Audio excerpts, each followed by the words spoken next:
வந்தது யாரோ பெருந்திரளினிலே,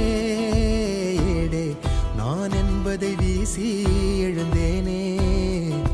மனமே தான் என்பது போகும் பெருங்கணத்தினிலே, கூவி வாவென்றொரு வாழ்க்கை சிறு குரலாய் அருளாய் பேச, போகாதொரு ஆழம் தேடி நீந்தி நீந்தி மூழ்கி போவேன், வாழாதொரு வாழ்வை தீண்டி தெளிதெளிதெளி.